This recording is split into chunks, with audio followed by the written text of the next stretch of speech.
আমরা যে মাদ্রাসায় পড়াশোনা করেছি সেই মাদ্রাসাগুলোকে বলা হতো যে বিশাল বড় মাদ্রাসা, উত্তরবঙ্গের শ্রেষ্ঠ মাদ্রাসা, এততম মাদ্রাসা, হুজুরগুলো সরকারের কাছ থেকে পুরস্কার নিয়ে আসছে, বিশাল বড় বড় মাওলানা, যাদের মুখামুখি দাঁড়িয়ে বিড়ি খাবে এরকম লোক জন্ম নেয় নেই, যাদের নামের উপরে এমন এমন কিছু গল্প তৈরি হয়েছে, রামায়ণেও এরকম গল্প নাই। খুব বড় বড় মাওলানার কাছে আমরা পড়েছি। সেই সমস্ত মাওলানার সবচেয়ে দামি ওয়াজ ছিল কি, যে সুফি সদরউদ্দিন এই রাত্রিবেলা এই মাদ্রাসা যখন ঘোরাফেরা করত, দুই পাশে দুইটা বাঘ তাকে পাহারা দিত। ঠিক কিনা বলো? কয় হ ঠিক। আশেপাশে বড় বড় কামেল মাদ্রাসার বড় বড় ডবল এম এ পাস বড় বড় মাওলানা আমাদের মুখামুখি বসে থাকতো, গৃহপালিত বলদের মতো হাও না নাও না, লজ্জায় নাক কাটা। পরবর্তীতে দেখলাম সি সি সি সি, হাত দেশে কোন লাগা। এটাই আমাদের শিক্ষা, এটাই আমাদের দিন, এটাই আমাদের ইসলাম। এটা একটা স্বাধীন দেশ, এই দেশে গাঁজা খাওয়ার স্বাধীনতা আছে, কোরআন হাদিসের কথা স্বাধীন মতো বলার সুযোগ নেই। শুধু কুষ্টিয়ার ডিসি সাহেবের মুখামুখি সাংবাদিক বলল, স্যার এবছর গাঁজার ব্যাপারে এত কড়াকড়ি করেন না, লোকজন কিন্তু 30 জন আসবে না, আপনি এত শক্ত হয়েন না।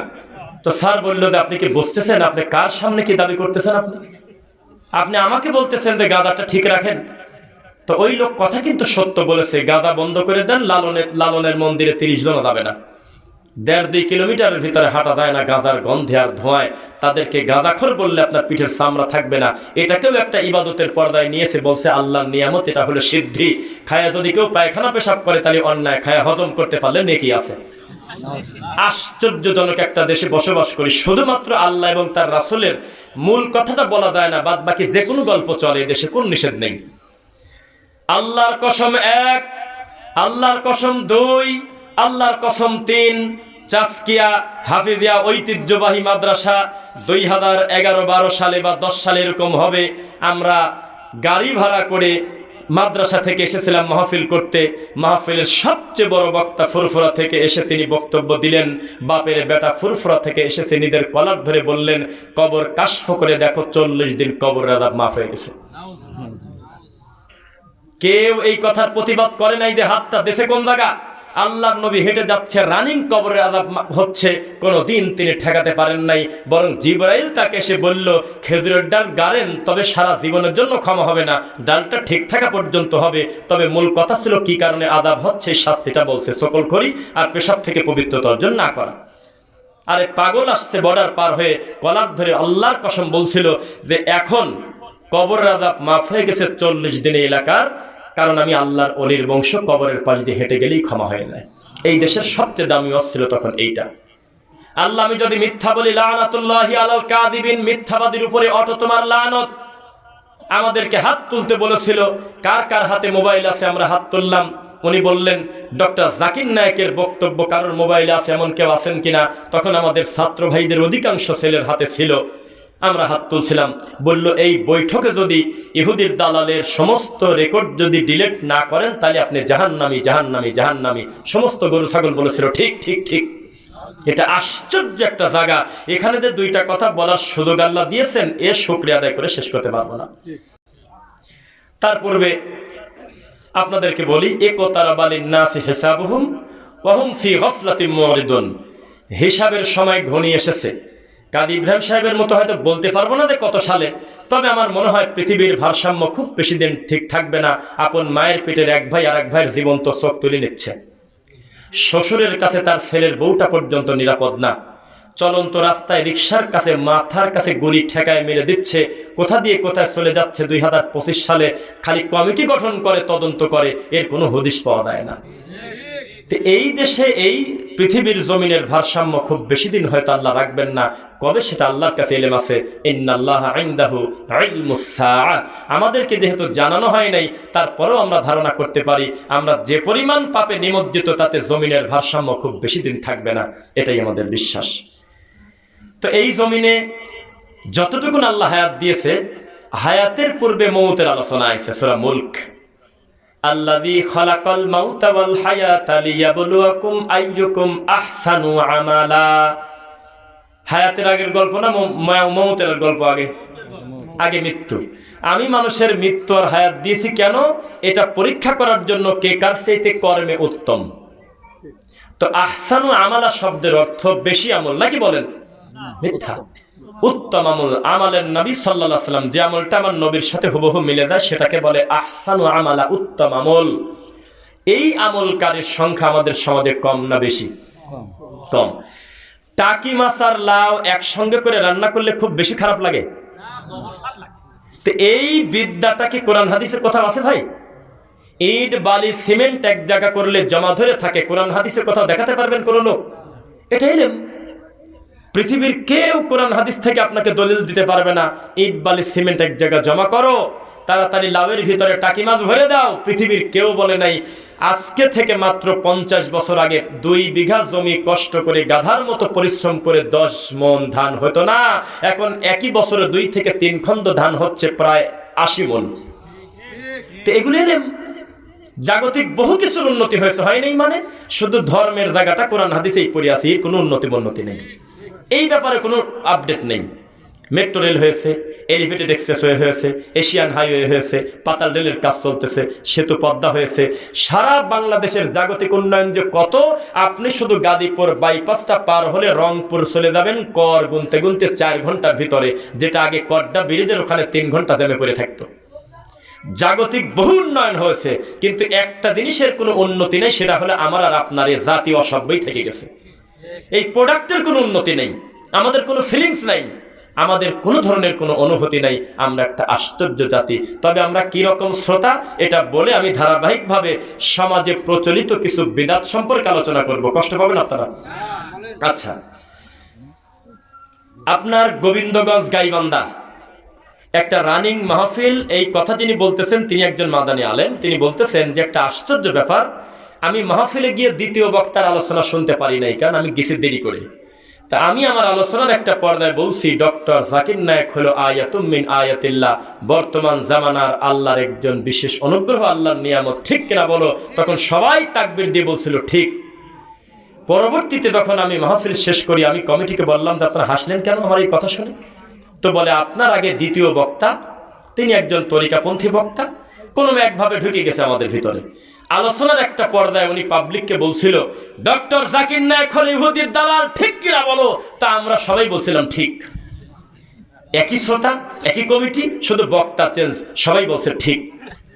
এটা আশ্চর্য জাতি, আমাদের কোনো অনুভূতি নাই, কোনো ফিলিংস নাই। একবার যদি ছেলের শ্বশুর যদি পচা মাছ দেয়, ফোন করে 3 জন মিলে বলে ছোট লোক এই মাছ পাঠায়, এ কি মাছ? বিক্রি করলেও দোষ ধরবে, টাকা দিয়ে মাছ কিনলাম, আত্মীয় হয়ে আপনি পচা মাছ দিলেন কোন হিসাবে? মাছটা তো নরম। 50টা বছর ধরে বিদাতি আমল করে, শিরিক করে, কবর পূজা করে, মাজার পূজা করে, তার কোনো অনুভূতিই নেই, কোনো ফিলিংসই নেই তার। এইটা আমাদের ওয়াজ। বিশ্বাস করেন, আমি মাঝে মধ্যে বলি যে আমাদের দেশে ধর্মের হাড়িতে কুত্তায় মুখ দেছে। 36 ইঞ্চি বক্তা, কোন জ্বালা কাকে বলবেন? মেয়ে থেকে ছেলে, ছেলে থেকে মেয়ে, প্রতিবন্ধী হুজুর, কানা হুজুর, যত বাংলি আমার পাবনায় চলে, ধরিনি করে নিয়ে আসতেছে সাকার মার্কেট। কি যে তার অবস্থা! মহিলা প্যান্ডেলের মহিলারা চিৎকার করে বলতেছে এত বড় বক্তা এত ছোট প্যান্ডেল আনলেন কি কারণে? প্যান্ডেল ছিঁড়ে ফেলছে। আর ঠিক পাবনা পলিটেকনিক্যালের পাশের পাশে doctor Abu Bakr Muhammad Zakaria, doctor Saifullah Madani, doctor Manzoor Elahi, এত বড় বড় বিদ্বান যারা আকীদার উপরে ডক্টরেট করা বিশাল বড় বড় আলেম আসলো, আল্লাহর কসম 500 আরএফএল চেয়ার তার 200 খালি। তাহলে এই দেশের ধর্মে কুত্তায় মুখ দেয় নাই?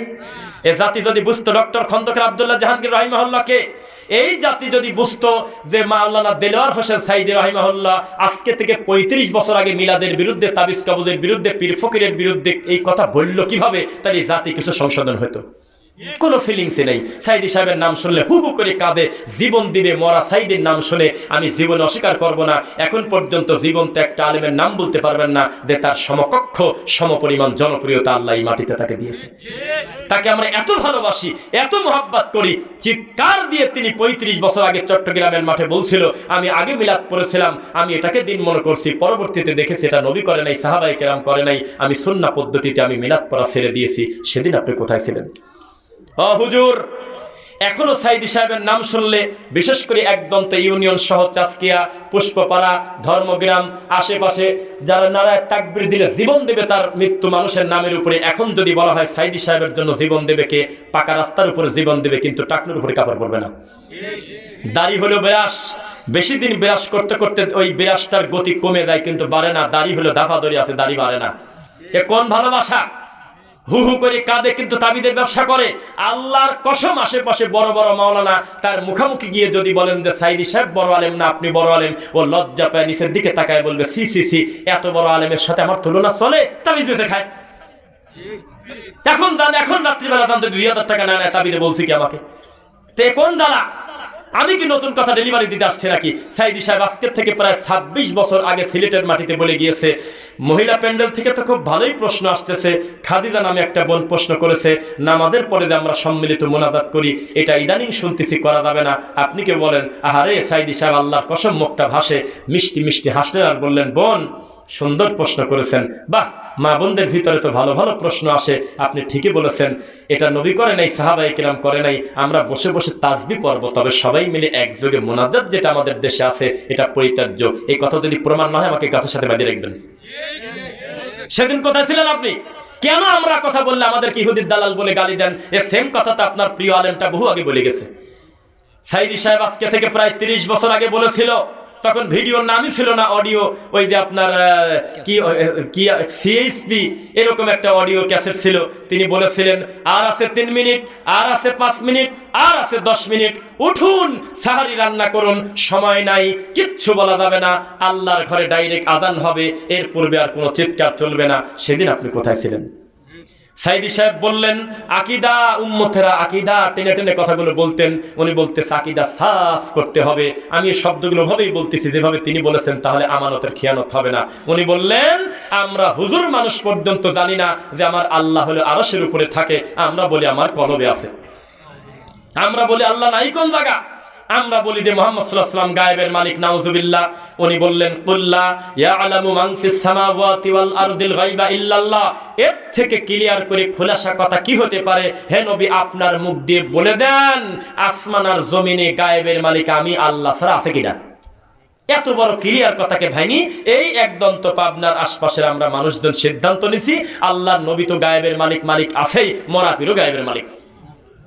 এখন জ্বালা রাসূল সাল্লাল্লাহু আলাইহি ওয়াসাল্লামকে আল্লাহ বলতেছে, আপনাকে যদি জিজ্ঞাসা করে কুল, আপনি বলে দেন রূহ মিন আমরি রাব্বি ইয়াসআলুনাকা আনির রূহ, 17 নম্বর সূরা সূরা বানী ইসরাঈল। হে নবী, আপনাকে যদি কেউ বলে রূহ কি, বলির রূহ মিন আমরি রাব্বি, আমি বলবো না আপনার মুখ দিয়ে কফলাম পেশ, কুল মানে আপনি বলে দেন রূহ মিন আমরি রাব্বি, রূহ হলো আমি আল্লাহর আদেশ।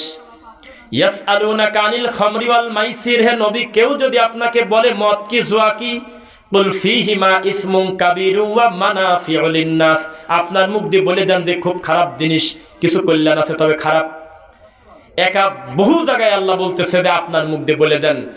আরেকটা সায়াকুলুস সুফাহাউ মিনান নাসি মা ওয়াল্লাহু মান কিবলাতিহিমুল্লাতী কানু আলাইহা, মানুষের ভিতরে কিছু মুনাফিক জাতি লোক আপনাকে বলবে মুহাম্মাদের হলো কি, এতদিন কাবার দিকে নামাজ পড়লো, বাইতুল মুকাদ্দাসের দিকে পড়লো, আবার এদিকে ঘুরলো কেন? আপনি বলে দেন কুল মানে আপনি বলেন লিল্লাহিল মাশরিক ওয়াল মাগরিব, পূর্বও যে আল্লাহর, পশ্চিমও সে আল্লাহর, তোমার কি?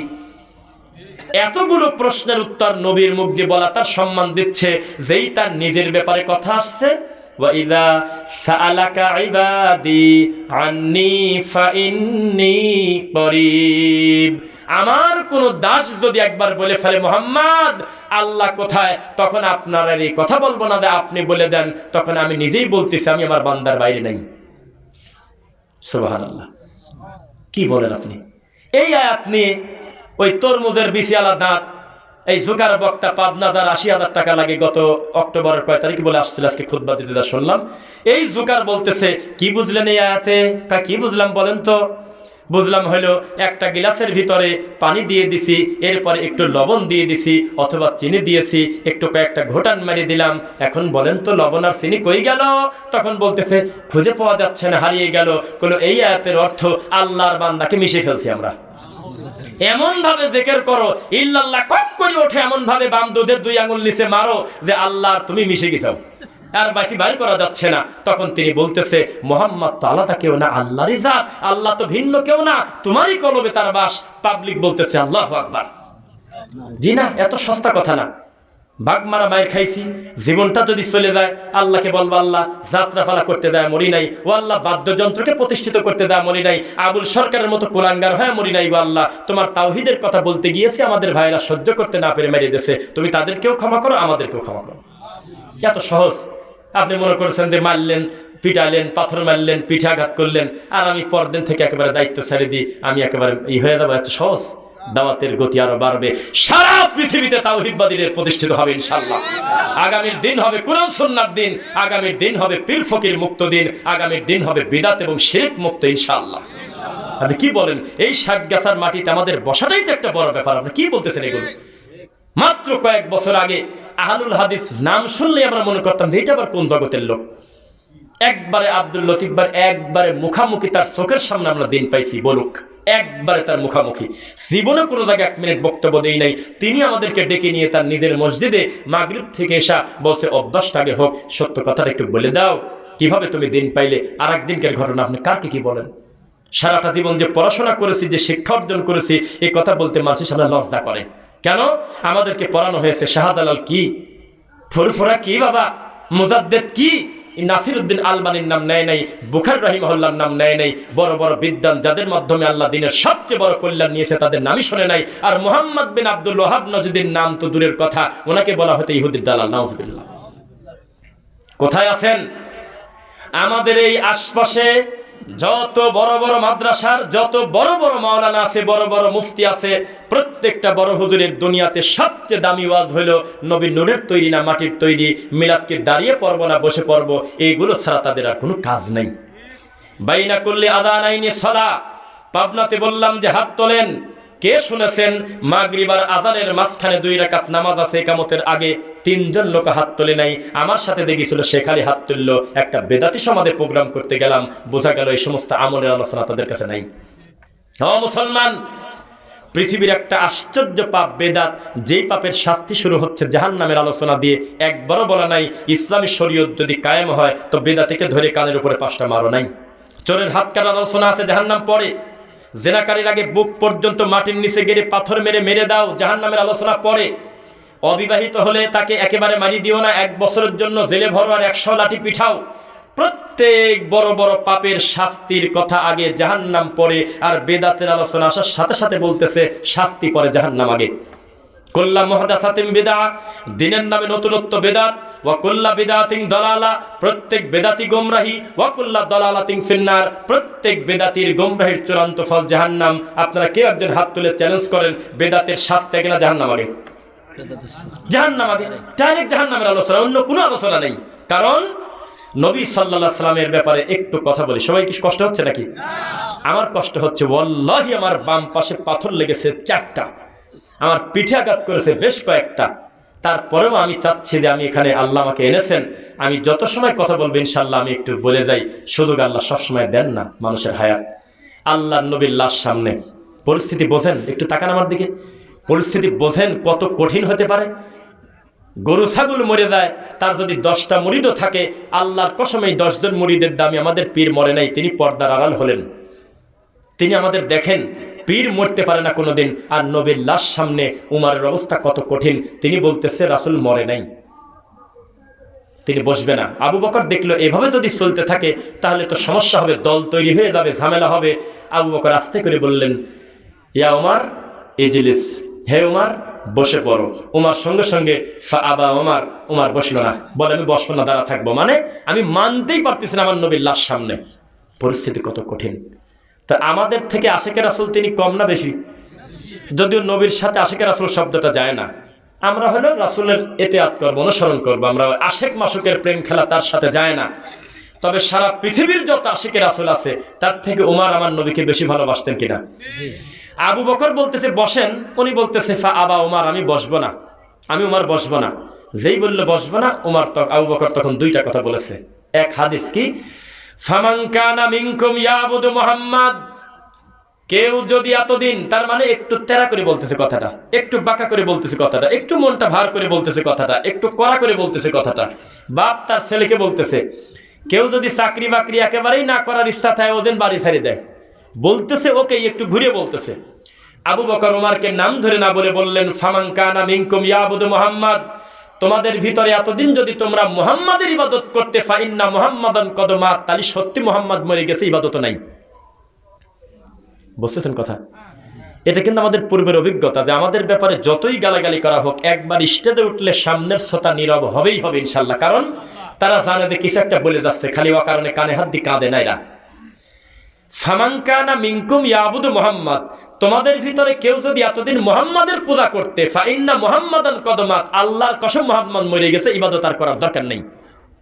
ওয়ামান কানা ইয়াবুদুল্লাহ, আর যদি এতদিন কেউ আল্লাহর ইবাদত করতে, ফাইন্নাল্লাহা হাইয়্যুন লা ইয়ামুত, তাহলে মুহাম্মদ বেঁচে থাকতে আল্লাহ যেমন ছিল এখনো তেমনই আছে।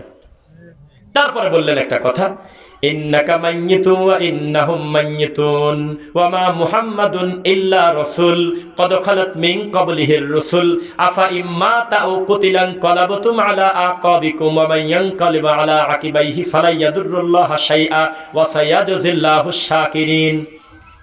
হাফেজ সাহেব আছে, আয়াতগুলো পড়তেই লাগে, ভুলে যায় কিনা খেয়াল করবেন।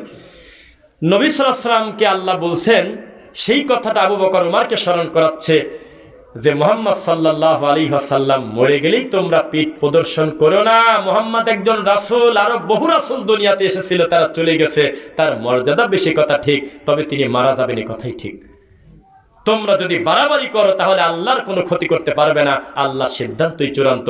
সঙ্গে সঙ্গে ওমর বসে গেলেন আর বললেন, আমি মানি নিলাম। দুইটা কথায় দাঁড়ানো লোক বসে যায়, আর 40 বছর ধরে ওয়াজ শুনতেছে আপনার তাবিজ কবজ নেওয়া ঠিক না, তার এখনো গলার সাথে লাঠি লাগিয়ে আছে। আমি চিন্তা করি কথা সাইদি সাহেবের নাম কেন বললাম, এই অত্র এলাকার সবচাইতে বড় আবেগ এবং ইমোশন এবং ভালোবাসার নাম হলো মাওলানা দেলোয়ার হোসেন সাইদি রাহিমাহুল্লাহ। আমি জানি তাই বলতেছি কথা।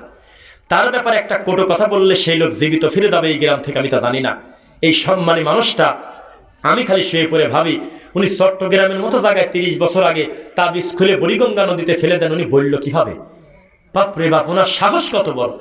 উনি কথা বললেন কিভাবে যে আমার আব্বার নাম ছিল ইউসুফ সাইদি, আমি যদি ওই পীর মুরিদি মেনে নিতাম তাহলে আমার ঘরে বসে থাকবো, মানুষ তার নিজে কষ্ট করে হাদিয়া নিয়ে আমার বাড়িতে দিয়ে আসবে, আমার থেকে কোনো শত্রুও নাই, কিছুই নাই। আজকে আমি দাওয়াতি কাজ করতে গিয়ে আমার এত বিপদ, তার হিসাব নেই। সেদিন কোথায় ছিলেন আপনি? আপনার সামনে বিদাতের আলোচনা করলে বলেন যে এরা ফিতনাবাজ। উম্মতের ঐক্যের স্বার্থে নাকি এগুলো মেনে নিতে হবে। উম্মত কোন জায়গা গেল তা আমি জানি না, আমি আমার তাওহীদ শিরকের সাথে মিশতে দেব না, আমি আমার সুন্নাত আমি বেদাতের সাথে মিশতে দেব না। লা তালবিসুল হাক্কা বিল বাতিল ওয়া তাকতুমুল হাক্কা ওয়া আনতুম তাআলামুন, আমি কোনোদিনও সত্য আর মিথ্যা মিশ্রণ করতে দেব না, আমি শুধু ভালোটা বলে দেব ইনশাআল্লাহ। কি বলেন আপনি? আল্লাহর নবী সাল্লাল্লাহু আলাইহি ওয়াসাল্লাম পৃথিবীর সবচেয়ে দামি মানুষ দেখেছে, ওসমান কাঁদে, দাড়ি ভিজে ভিজে পানি পড়ে, নিজের কলার নিজে ধরে, হে উসমান কয়েকদিন পর কিন্তু তোমাকে এই নির্জনে ঢুকতে হবে। আল্লাহ নবী বলল, কাঁদে কিনা? তো পরে দেখতেছে উসমান কাঁদে। কি কামে কাঁদে? কবরের কথা মনে করে কাঁদে। আল্লাহ নবী একবারও বলল না যে ওঠো, জান্নাতের প্রথম সিরিয়ালে সুসংবাদ প্রাপ্ত লোক হলে তুমি উসমান একজন, 10 জনের একজন। তুমি কাঁদো কি কামে? তুমি জান্নাতে যাবে, অবশ্যই যাবে, তোমার স্ত্রী যাবে, তোমার সন্তান যাবে, সবাই যাবে, তুমি ওঠো। তা বললেন না। যেই বলছে গায়েবের ব্যাপারে কাঁদার কথা, আর বলতেছে তাহলে কাঁদো, আমি গেলাম। আরে হুজুর দায়িত্ব নিয়ে নিচ্ছে, বলতেছে যে ওই কবরে কাশফ করে আমি দেখছি তোমার বাপ ভালো আছে, টাকা 5000 মেরে দাও। আল্লাহ আমি মিথ্যা বললে তুমি সাক্ষী। আল্লাহ এই কুচিয়া মরার একটা ঠাকুর আছে ওই ভিতর দিয়ে, সেখানে আল্লাহর কসম বিছানার চাদর পরে 2200 টাকা নিয়েছিল একজন, উঠে থেকে বিছানার চাদর পরে দিয়েছে। এই চাদরে যদি গড়াগড়ি ভালো করে পারে তাহলে তোমার বাপের লাঞ্চ ভালো হয়ে যাবে। বাপ লাঞ্চে ঘা হয় না অনেকের, লাঞ্চের ঘা ভালো করে দিবি। এই তো জাতি যাচ্ছে, সোজা আসতেছে উল্টা করে। আল্লাহ নবীর মুখামুখি দেওয়া যায়, উল্টা করে ফেরা যায়। জীবনে কোনোদিন বলে নাই দুনিয়ার সবচেয়ে ভদ্রলোক সম্মানী লোক আমি মুহাম্মদ সাল্লাল্লাহু আলাইহি ওয়াসাল্লাম, আমার সামনে তুমি পাছা দিয়ে ঘুরে যাচ্ছ কেন, তুমি উল্টা করে দাও, কোনোদিন বলে নাই। আর এই ঠাকুরের কাছে এখন যাবেন, আজকে দেখবেন যে যাবেন, সোজা আসবেন, দেখে কোন জায়গায় পড়ছি বলেন। মিনিটে মিনিটে কবরকে পূজা, বড় বড় শিরকের সঙ্গে লিপ্ত, কারোর কোনো ফিলিংসই নেই। আমি কিন্তু বেদাতের সিরিয়াল দিতে চাইছি কয়েকটা, এটা কি আপনারা হজম করতে পারবেন? মীমাংসিতগুলি বলবো, যে ব্যাপারে বহু আগে আপনার হুজুররা বলে গেছে সেগুলি বলবো ইনশাআল্লাহ। বিশ্বাস করেন, সাক্ষী আমার ডান পাশে আছে, নাম বললাম না, বিশাল বড় কামেল মাদ্রাসার বড় মুহাদ্দিস। ওয়াল্লাহি জিজ্ঞাসা করলাম, হুজুর আপনার সন্তান মারা গেছে, আপনি জীবিত থাকতে খতমে ইউনুস পড়েছিলেন, এখন আপনি মৌতি খতম পড়ে এখন ছেলের জন্য কুলখানি করতেছেন। তখন আমি ওইভাবে দিন হয়তোটা বুঝি নাই, তবে আমি কিছু কিছু আলেমের বক্তব্য শুনলাম এটা নাকি করা যাবে না, এটা নাকি বিদআত, কিছু কিছু ক্ষেত্রে নেহা কুফুরির মতো কাজ হয়ে যাবে, এই ব্যাপারে আপনার মন্তব্য কি? তখন উনি বলেছিল দলিল আছে। কি দলিল? তো তৈমুত্তম, দুঃখে মরি কয় কিরে, তো তৈমুত্তম মানে মানুষকে খাদ্য খাওয়ানো উত্তম কাজ, এর মধ্যে খয়রাত ঢুকলো কিভাবে? বিশাল বড় মাওলানা আল্লাহর কসম এই মৌতিখানার আয়োজন করে দলিল দিচ্ছে তো তৈমুত্তম। কিসের সাথে কি লাগাতেছে? এই হাদিসটা নবী বোঝেন নাই, সাহাবায়ে কেরাম বোঝেন নাই। মরা পর্যন্ত কোনোদিন আমার নবী এই কথা জীবনে মুখ দিয়ে বলে নাই জান্নাতি মানুষ মরে গেল অতি দ্রুত তোমরা 5 জন মানুষকে জমা করে একটা খাদ্যের অনুষ্ঠান করে তার কল্যাণের দোয়া করো, কিছুই বলে নাই। খালি বলছে কি বিসমিল্লাহ বলে মাটি দিয়ে আল্লাহুম্মা গফিরলাহু ওয়া সাব্বিতহু বলে তোমরা তোমার ভাইয়ের জন্য কল্যাণের দোয়া করো। রাগ করলেন মনে হয়? আচ্ছা, একটা কাজ করেন, আমরা যারা দিন আগে থেকে জানি বুঝি বা বাইরে থেকে আসছি এরা বাদ দেন, এই এলাকার শ্রোতা কারা আছেন একটু হাত তোলেন। এই এলাকার মানে মাশাআল্লাহ, আমার 10টা লোকে যদি হাত তুলতেন আল্লাহর কসম আমার অন্তরটা ভরে যেত। কারণ আমি আপনাদের উদ্দেশ্যে 2টা কথা বলবো। আমাদের ভাইয়েরা আমাদের রাত দিন দেখে বলছে জানে এমনি জানে তারা, ইনশাআল্লাহ সুধারণা রাখি। আপনাদের একটি কথা বলি, মৃত মানুষকে যখন আপনি মাটি দেন, সত্যি করে বলেন তো আপনি আজকে পর্যন্ত এই বয়স পর্যন্ত এই স্টেজ আসার আগ পর্যন্ত এলাকা ভিত্তিক কোনো আলেমকে বলছে যে মিনহা খলাকনাকুম এটা মরা মাটি দেওয়ার দোয়া না? এই কথা বলছে কোনোদিন? স্বীকার করলেন, এটা প্রমাণ নিলাম। অথচ এটা কোরআন মাজিদের আয়াত, মান করা আল কোরআন ফালাহু আশরু আমসালিহা। কেউ যদি একটা হরফ পড়ে প্রতি হরফে 10 নেকি, কিন্তু ওখান থেকে টেনে বের করে নিয়ে এসে মরার মাটি দেওয়ার দোয়া মনে করে পড়লে পাপ হবেই। আমি যদি টয়লেটে প্রবেশের সময় সূরা ইয়াসিন পড়ি, সূরা ইয়াসিন পড়াটা পাপ হবে না জাগা ছাড়ি অজাগা পড়া পাপ হলো? স্ত্রী মিলন করার পূর্বে বলতেছি কুল হুয়াল্লাহু আহাদ আল্লাহুস সামাদ, এটা কি সূরা ইখলাসের পাপ নাকি আমার জাগা ছাড়ি অজাগায় পড়ার পাপ? মানে যেখানে দরকার ছিল আমি সেখানে করি না, আমি আমার মন মতো অন্য জায়গায় নিয়ে গেছি, এটার নাম হলো বিদআত, জাগার জিনিস অজাগায় নেওয়া। সূরা ইয়াসিন পড়া কোনো পাপ না, কিন্তু টয়লেটে ঢোকার সময় পড়া যাবে না, কারণ এই জায়গা বিসমিল্লাহি আল্লাহুম্মা ইন্নী আউযু বিকা মিনাল খুবুসি ওয়াল খাবাইস নামক একটি দোয়া নবী দিয়ে গেছে। এই টয়লেটে ঢোকার পূর্বে কিভাবে ঢুকবেন এই পদ্ধতি নবী দিয়েছে, মসজিদের সাথে মিলালে চলবে না। প্রত্যেকটা ইবাদত আমি কিভাবে কতটুকু কোন পদ্ধতিতে করবো এই মাপকাঠির নাম হলো মুহাম্মদ সাল্লাল্লাহু আলাইহি সাল্লাম। তিনি তার জীবনে কোনোদিন মিনহা খলাকনাকুম বলে মরামাটি দেয় নেই। তা আপনি দিচ্ছেন কি কারণ সেটাকে আমি জানি নাকি? আমি দায়িত্ব নিয়ে বলতেছি, আল্লাহর নবী শুধুমাত্র গলার সাথে তাবিজ থাকার কারণে তার সাথে মুসাফা পর্যন্ত করে নাই। ফাআদখালা ইয়াদাহু ফাকাতাহা, এই কথা শুনে বেচারা লজ্জা পেয়ে গলার ভিতরে হাত ভরে দিয়ে তাবিজ ছেড়ে ফেললো। ফাবাইয়ান নবী সাল্লাল্লাহু আলাইহি ওয়াসাল্লাম, নবী তখন তাকে বায়াত করে নিলেন। আবার বায়াতের অনুবাদ না করলে আবার বিপদে পড়ে যাবো না। আবার না খালি যা কয় যে দেখছো বায়াত তো জায়েজ আছে। বায়াত কি? আমি আমার দাদা হুজুরের দিকে কলবের মুতাজ্জিয়া হলাম, আমার মেজো হুজুরের নাতি নাতি নেয় খেতা বালিশ নারী ঘুরির টাইনি রুমাল ছেড়ে দেয়, ওই রুমাল ধরে মুরিদ হয়ে যাচ্ছে। ওইটা না রে ভাই, ওটা অঙ্গীকার। হাত ধরে তারা তাওহীদের বায়াত নিচ্ছে, তারা অঙ্গীকার করতেছে হলো শিরক করব না, বিদআত করব না, সুন্নাহর উপরে চলবো, তাওহীদের উপরে চলবো। তখন আমার নবী ভাইয়া নবী সাল্লাল্লাহু আলাইহি ওয়াসাল্লাম নবী হাত মিলায় বললেন এবার ঠিক আছে, তাবিজ থাকলে আমি হাত মিলাতাম না। আর এই তাবিজ হলো আমাদের পাবনা সদানগর এলাকার হুজুরদের টাকা ইনকামের একটা খাত। বেতন 5000 দেন 2025 সালে একদিন অটো চালালে মানুষের 1000 টাকা, মাস শেষে তার 30,000 টাকা রুদি আছে। আর হুজুরের বেতন এই 25 সালে হলো 12,000 টাকা, 10,000 টাকা। তাও তার মন খারাপ না, কারণ ওই মরা এই এলাকা কি কেউ মরে না? মৌতি খতম করে তাবিজ বেশি টাকা তুলে নিবি। নাউযুবিল্লাহি মিন যালিক। এই কথা করা যাবে না, এটা বলা যাচ্ছে না ভাই। বিশ্বাস করেন, এই চেয়ারে যে বসে আমি ওয়াজ করতেছি, এই চেয়ার যদি এলাকার সবচেয়ে বড় একটা বেদাতি হুজুরও যদি তৈরি করতো, তবু আমি এসে বলতাম যাক আমার একজন আলেম ভাই চেয়ারটা বানাইছে, আমি চেয়ারে বসলাম। এই মাইকটা যদি কোনো হানাফি মালিকি শাফি হাম্বলি আহলে হাদিস যে কোনো তরিকার একটা হুজুর যদি মাইকটা গবেষণা করে বানাতেন, আমি মাইকে সালাম দিয়ে বলতাম আমি শুকরিয়া আদায় করি যে ভাইটা গবেষণা করে মাইকটা বানিয়েছে। কিছুই বানাতে পারে না, বদনা পর্যন্ত বানাতে পারে না, জেকের বানাইছে। টয়লেটের বদনা যদি কোনো আলেম বানাতো, আপনি হাসেছেন কিনা আমি তা জানি না, আমি খুশি হতাম, কারণ টয়লেটে বদনা রাখাটা কোনো পাপের জিনিস না। যদি দেখতে চান তো ট্রেনের ভিতরে যা দেখেন যে টয়লেটের ওই বদনার গায়ে শিকল দেওয়া, নিয়ে যায় শিকল দিয়ে দিতে হয়েছে। এটাতে কত জরুরি তার হিসাব নাই। বদনার উপরে যদি লেখা থাকতো হাফিজে কোরআন মার্কা বদনা, আল্লাহর কসম এটা খারাপ লাগতো না, হাজার হাজার মানুষের উপকার হতো, এটা জাগতিক উপকরণ, এর মাধ্যমে মানুষের উপকার হতো, এটা পাপের কাজ না। এই রড লাইটটা কোনো আলেম বানায় নাই, আমি দায়িত্ব নিয়ে বলতেছি। হুজুর নাকি আল্লামা, আল্লামা মানে মহাজ্ঞানী, মহাজ্ঞানী তার সমস্ত জ্ঞান দিয়ে একটা মোবাইল বানাতে পারে নাই, এই টাইপটা বানাতে পারে নাই, এদের মাইক্রোফোন পর্যন্ত বানায় নাই। বানাইছে কি? লা ইলাহা জোরে আর ইল্লাল্লাহ কুক করে উঠবে বামদুদের নিচে, এই তো জিকির বানাইছে। কি বানাইছে? সরমনাই গত কয়েক মাস আগে নতুন একটা জিকির বানিয়েছে, যদি প্রমাণ করতে না পারে আমাকে বেঁধে রাখবেন। কি? প্রথমে কয়েকবার আল্লাহ আল্লাহ, তারপরে লা লা লা লা লা লা। কেউ দেখছেন? বলেন, আমি মিথ্যা বলছি, আছেন কেউ দেখছেন? হ্যাঁ, হাত নামান, হাত নামান। সাক্ষী নেওয়ার দরকার আছে, এলাকার লোক যাতে বিশ্বাস করে। আমার আল্লাহর নামে আমি জিকির করব, বলতেছে না তোমার ভিতরে আল্লাহই থাকুক, তবে একটা পর্দায় আসবে লা লা লা লা লা। কি বিপদ! এ কোন জ্বালা! এই তো অবস্থা। কোন লোক বলে গেছে যে ইল্লাল্লাহ ইল্লাল্লাহ বলে জিকির করতে হবে? এই সেম কথার বিরোধিতা করেছিলেন আপনাদের একজন প্রিয় আলেম, আমরা মহব্বত করি, তার নাম হলো মাওলানা কামাল উদ্দিন জাফরি হাফিজাহুল্লাহ। উনি সেই কালে বাইতুল মোকাররমের খতিব তার কাছে গেছে, খতিব উবাইদুল সাহেব, যা বলতেছে যে জাফরি সাহেব করে আপনি আসছেন আমার চেম্বারে, এত বড় আলেম আছেন না ইউটিউবে? হ্যাঁ, ঠিক আছে, এত বড় আলেম আপনি আমার কাছে আসলে, আপনি আমার উস্তাদ, আপনি সরাসরি বুখারীর উস্তাদ। কয় না, এটা বলো না, তুমি বড় আলেম, ঝামেলা হচ্ছে। ইল্লাল্লাহ জিকির কি চলে? এটা কি আসলে সুন্নাহ না বেদাত? তুমি একটু মতামত দাও। তো বলে, ওস্তাদ জি আমি তো বুঝলাম ও তাম্মাত কালিমাতু রাব্বিকা সিদকাও ওয়া আদলা, আল্লাহর কালেমা হলো ইনসাফ আর ন্যায় দিয়ে প্রতিষ্ঠিত। শুধু ইল্লাল্লাহর ভিতরে ইনসাফ নাই হুজুর, শুধু ইল্লাল্লাহর ভিতরে কোনো ন্যায় নাই, পুরাটার ভিতরে আছে ইনসাফ। তো ইল্লাল্লাহ ইল্লাল্লাহ জিকির তো কোরআন হাদিসে নাই। তখন বলল যে না, ইবাদত হিসেবে নাই, ঠিক আছে, রিয়াজত হিসেবেও করা যায় না। কি হিসাবে? রিয়াজত, এটা ট্রেনিং হিসাবে কি দেওয়া যায় না?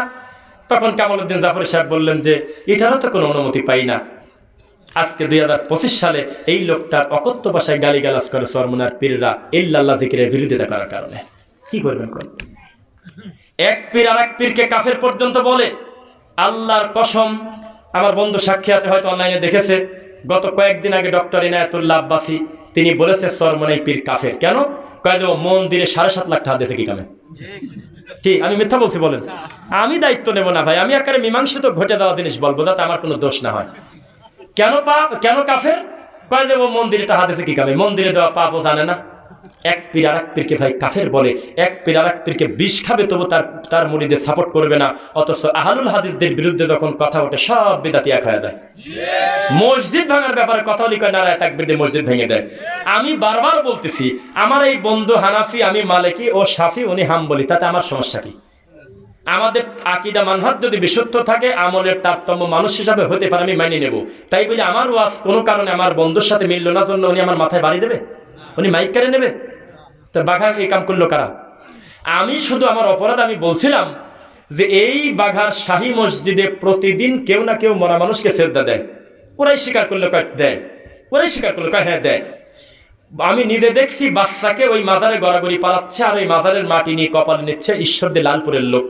কয় দে হ্যাঁ, কথা ঠিক বলছেন আপনি। মুরগি আসে, সব আসে। কতগুলো কবর পাকা আছে? কয় প্রায় 50টা কবর ডেলিভারি হয়েছে উপরের দিকে। ওরা একজন অস্বীকার করে নেই। আমি বললাম খুতবা যদি রফিক বিন সাইদ দিত শাহী মসজিদে, খুতবা যদি ডক্টর আসাদুল্লাহ গালিব দিত, এক খুতবা, তাহলে আধা খুতবাতে একেবারে মারিয়ে দিত, একবারে মারিয়ে ফেলতো, যে এই কথা সহ্য করা যায় না। অথবা ওই খুতবার শেষে লাঠি হাতে করে উঁচু কবরে পিটায় ভেঙে মাটির সাথে সমান করে আল্লাহর নবীর হাদিসের উপরে আমল করতো। বলতে বলতে দাঁড়িয়ে গেছে। আমারে বাঘায় ওলামায়ে কেরাম, আমরা কি বিরোধিতা করি না? তো বিরোধিতা করো তো এখনো ঠাকুর পূজা চলে কি কারণে? ওই মসজিদে তুমি খুতবা দাও কিভাবে, যে মসজিদটা কবর কেন্দ্রিক, যে মসজিদের ডানে বামে মরা মানুষকে সেজদা দেয়? এই জাতির কোনো অনুভূতি নেই, কোনো ফিলিংস নাই। সবার সাথে ঐক্য চলে, জমিনে যাদের মাধ্যমে আল্লাহ দিনের পাহারাদার হিসেবে রাখছেন তাদের সাথে ঐক্য চলে না।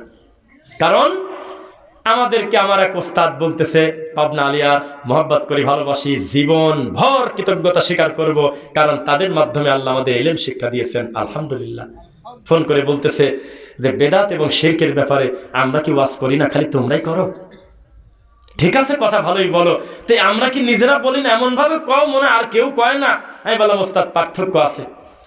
আপনারাও বলেন যে বেদাত পাপ, আপনারাও বলেন যে শিরক পাপ, আমিও বলি শিরক বেদাত পাপ, পার্থক্য এক জায়গা আছে। আপনারা বেদাত পাপ বলেন, কিন্তু বেদাতের সিরিয়াল দেন না। বেদাতের সিরিয়াল দিলেই ফেব্রুয়ারিতে ভোট কমে যাবে, শিরকের সিরিয়াল দিলেই জিলাপি নাই। কয় তুমি খালি পরে অন্যান্য কথা বলে বিকলে রাগ করেন আমাদের প্রতি, কিন্তু তার দাবি সে মনে করেছে যে আমরা সমাজে অনৈক্য সৃষ্টি করি। আমি বলছি এই ল্যাংটা ঐক্য চাই না। এই আপনার বুঝ অনুযায়ী যদি ঐক্য চাই তো আল্লাহর নবী কাবা ঘরের চত্বরে ঘুরতেছে, ডাইরেক্ট আবুল ওয়ালিদ গিয়েছে বলতেছে আমি কিন্তু একা না, আমি কিন্তু আবু জাহেলের পক্ষ থেকে আসছি গ্রামবাসীর। হালুম্মা ফালনাবুদ মা তা'বুদ ওয়া তা'বুদ মা না'বুদ। এত বাড়াবাড়ি করো কি কামে? আসো ভগবান আর আল্লাহকে মিশে ফেলাই। দিনের বেলা আল্লাহ আল্লাহ, মাগরিবের পর থেকে ফজর পর্যন্ত কবলাল ফজর হলো ভগবান ভগবান। তুমি আমাদের ইবাদত করো, আমি তোমাদের ইবাদত করি, খালি খালি বাড়াবাড়ি করো কেন? তোমার আব্বা আব্দুল্লাহ তো বাইরের কেউ না, আমাদেরই লোক। এত ডিস্টার্ব করো কি কারণে? মানুষ গালাগালি করে, আমাদের মাইন্ডে লাগে, আমরা তো একই বংশের লোক। আমাকে বলছে আবু জাহেল এটা আমার নিজের কথা না, সম্মিলিত সিদ্ধান্ত, তুমি ঐক্যটা মেনে নাও। তো রাসূল কি বললেন যে এই আমার মেনে নেওয়ার কারণে যদি গোটা সমাজের ঐক্য সৃষ্টি হয় তাহলে মেনে নিলাম নাকি? তিনি বলেছিলেন কুলিয়া আইয়ুল কাফিরুন, হে কাফেরের বাচ্চা, লা আবুদু মা তা'বুদুন, তোর ইবাদত আর আমার ইবাদতই তো আলাদা, মেলবো কিভাবে আমি? আমরাও যদি আজকে বলি ওরে মিলাদখোর কোলে আয় রে, ওরে গণেশ আসো আমার বুকে আসো, ওরে জিলাপিখোর তোমার ভিতরে আর আহলে হাদিসের ভিতরে কোনো অমিল তো পাই না গো বাবা, আসো আমার বুকে আসো, তখন সবাই বলবে হুজুর মা আলেক খান 40 বছর ধরে ইমামতি করে, কেউ ঠিকই পায় না, কেউ কিচ্ছু বলে না, আর আমাদের প্রতি খুতবায় চাকরি চলে যাবে, যদিও চাকরি করি না, করলেই শেষ, একবার দাফন। আমরা যদি কোনো মসজিদে চাকরি করি আর মসজিদের সভাপতি যদি জর্দা দিয়ে পান খায়, আমাদের এক খুতবা যথেষ্ট, ওই খুতবার ভিতরেও খালি বিষের বোতল খুঁজবে যে আশপাশে বিষের বোতল আছে কিনা, খায় মরে যাবো, হজম করতে পারতেছি না, এটা মনে করবে। অথচ হুজুর ওয়াজ করে নেশা করলে কিন্তু আল্লাহ গুনাহ দেবে, ওরা কথা তামাকি, এরকম সুর করি কাদি করলি কথা শোনে নাকি? ওকে বলতে হবে মুদমিনুল খামরি কা আবিদি ওয়াসান।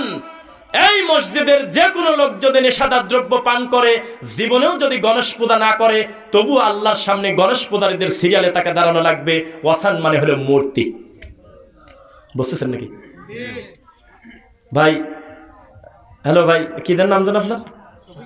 শফিকুল না, ওই যে ভাই আলামিন ভাই, ওই যে আমরা আটঘরিয়া গেছিলাম তাই না, কদমডাঙ্গা গেছিলাম গত 9 তারিখে মনে হয়, কয় তারিখ? 9 তারিখে অতিথি মাইক নিয়ে বলতেছে এমপি যে ওয়াজের মাই বাপের জন্মে শুনিনি কোনোদিন। তা কথা ঠিকই বলেছেন, একটু খারাপ লাগছে, তবে কথা ঠিক আছে। ওয়াজ এরকম তা জানি না, ওয়াজ মানে হলে আমরা পাশের চেয়ারে ঘুম পারবো। আপনি কি বলতেছেন ওই আমরা বসবো কি কামে? আমরা যাওয়ার সময় বলবো যে মন ভরে গেছে, সেই গলা কি কয় সে কথা জানি না। কিন্তু আপনি যে বললেন ভাঙি ভাঙি, জুতা পায়ে দেওয়া থেকে শুরু করে কবরে ঢোকা পর্যন্ত যে 30টা আমল দিলেনি, বাপের জন্মে শুনিনি কোনোদিন, এর নাম ওয়াজ।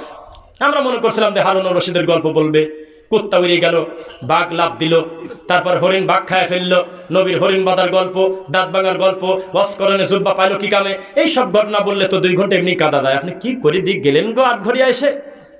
তবে আমি যদি বেঁচে থাকি, আমি পরবর্তীতে আপনাকে এই মাঠে নিয়ে এসে আবার দাওয়াতি কাজ করাবো, এই কথা তিনি বললেন। ফোন দেশে আমি পারলাম না, জানুয়ারির 19 তারিখ ডেট চাই নাই, এই তো অবস্থা। অথচ ধর্মকর্ম কিছুই জানে না লোকটা। একটা বক্তব্যে তার মনে হলো জাতির কিছু উপকার হতে পারে। এবার আমলের দিকে তাকান। সালাত যে আল্লাহর হকে সবচেয়ে দামি ইবাদত, স্বীকার করেন আপনারা? সালাতের কোন কাজকে আমরা ছোটখাটো মনে করি না। বিশ্বাস করেন রামায়ণেও কোথাও লেখা নাই নাওয়াইতু নুসাল্লি লিল্লাহি তাআলা রাকাতাই সালাতিল ফজরি ফরদুল্লাহি তাআলা ইক্তিদাইতু বিহাদাল ইমাম মুতাওয়াজ্জিহান ইলা জিহাতিল কাবাতি শরীফাতি আল্লাহু আকবার। এটা বাদ দিবেন, এক বাক্যে শেষ। ইন্নী ওয়াজজাহতু ওয়াজহিয়া লিল্লাযী ফাতারাস সামাওয়াতি ওয়াল আরদা হানিফা ওয়া আনা মিনাল মুশরিকিন। এটা জায়নামাজের দোয়া মনে করে পড়ে কিনা এলাকায়? এটা কোরআনের আয়াত, জীবন অস্বীকার করব না, তবে সানা হিসেবে মাঝে মধ্যে নবী হাত বাঁধার পরে পড়তেন, এটা টান দিয়ে বাইরে করে নিয়ে এসে যায় না, আমাদের পড়লে পাপ হবেই। কে জানি বলে গিয়েছে আসসালামু আলাইকুম রহমতুল্লাহ, আসসালামু আলাইকুম রহমতুল্লাহ, মাথায় হাত দিয়ে যদি 11 বার ইয়া কবিয়্যু অথবা 7 বার ইয়া কবিয়্যু কবিয়্যু বলো, তাহলে মাথা ব্যথার জন্য আর নাফার কোনো কাজ থাকলো না। এই হাদিসটা যে ডেলিভারি দিয়েছে মেড ইন চায়না থেকে, ইবলিস কে জানে কার কথা।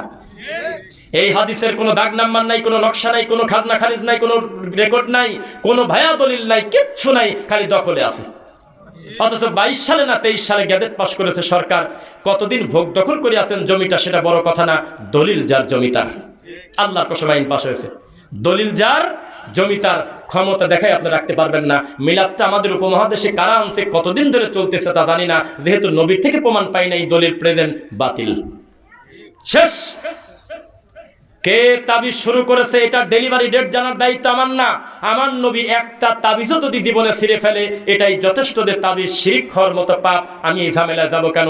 মান তাআল্লাকা তামিমাতান ফাকাদ আশরাক, কেউ যদি তাবিজ ঝুলায়, মান আল্লাকা শাইআ, এখন আবার বলতেছে যদি কিছু লটকায়, যাই হোক না কেন, কল্যাণের আশায় সুতা বালা অষ্টাধাতু, তাহলে তার ওটার উপরে সফর্দ করা হয়। আচ্ছা মুরব্বীরা বলেন তো, পুষ্পপাড়ার ওইদিকে কোন একটা মহিলা মনে হয় হাত পা ভেঙে গেলে গাছ লাগায়, পুরুষ পাতা লাগায়, পাতা লাগায়।